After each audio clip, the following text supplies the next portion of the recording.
Welcome back. Think about this. 32 votes. Just 32 votes is what incumbent Mark Elrich won the Democratic primary by. 60% of Democratic voters cast ballots for someone other than Mark Elrich. And of course, most believe that he will go on to win the general election, meaning, of course, the Republican voters effectively have no voice in how the county is governed. Mark, is there something wrong with the system? And other states have gone to ranked voting. Is that a way to correct this imbalance? Or do we just need better candidates? Well, I'm not sure about ranked choice. I know I've followed it and read a lot about it. It does create a huge challenge and in effect voter fatigue of, in order to have your vote count, you've got to rank candidates way down down a list. And I think in many ways it may create more problems than it corrects. Listen, the voters chose in the Democratic primary Mark Elrich, whether it's 32 votes or 32,000 votes, and he's the nominee. Well, but I bet there are a few Republicans out there that wished they had switched party affiliations for this after the results of the primary were announced.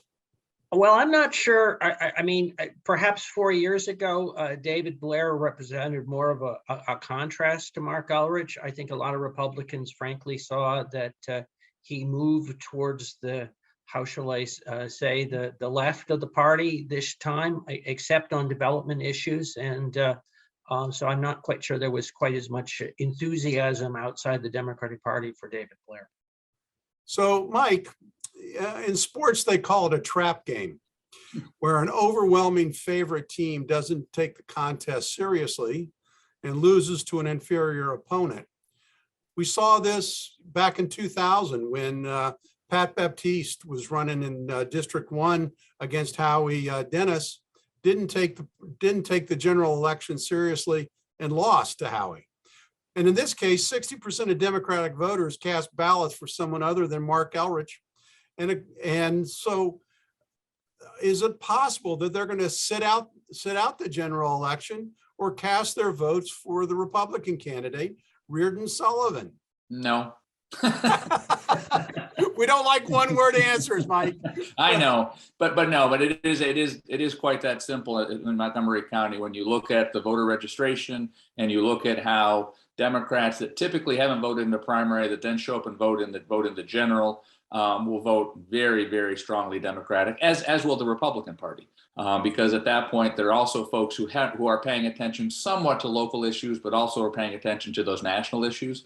And so the reality is, and we're seeing this, there's a fair level of activism within the Democratic Party as a result of a lot of the more national issues that will, I think, get people out to vote locally. And as a result, I think you'll see a pretty overwhelming victory for Mark Elrich, in spite of the fact that there's clearly dissatisfaction within the Democratic Party for him as our lead candidate. Well, Mark, the second largest voting bloc in Montgomery County are independents. They're not Republicans. And the independents haven't voted yet either. So are those independents going to come out and vote for Reardon, and is that a path to win? Well, I think you put your finger on the issue is going to be turnout, and this may well be an election where we see a decrease in turnout compared with 4 years ago, and that changes the dynamic. If the Democrats that Mike described continue to turn out, then both Dan Cox and Sully have an uphill fight. On the other hand, we've talked about the desire for change and the dissatisfaction with the choices that folks have. I mean, even Wes Moore had lots of people voting not for Wes Moore in the primary. And so we'll see how that all shakes out as well. Well, there are local issues at play. I mean, things have not been, wonderful in Montgomery County over the last 4 years. We've seen a spike in crime, a lot of crime, especially in Silver Spring. We've seen crime going into the western parts of the county that, you would thought no crime ever existed in around Churchill High School and other parts of the county. So, I mean, there are local issues that are going to be at play. And the question is, will they have any traction in this election? Michael, Well, you first. No, I think it becomes an interesting challenge. The independents that you were talking about earlier, interestingly, while in most places those independents generally are moderate, interestingly in Montgomery County, a lot of those independents are actually further to the left and are much more Green Party candidates than kind of even traditional Democrats. And so it's interesting, or even our independents don't skew the way independents typically skew in other jurisdictions. And I think you're right, and I think that's why you saw the dissatisfaction. But I don't think the dynamics in a general election in Montgomery County, I just don't think the numbers are there to allow a Republican candidate to have that great a showing.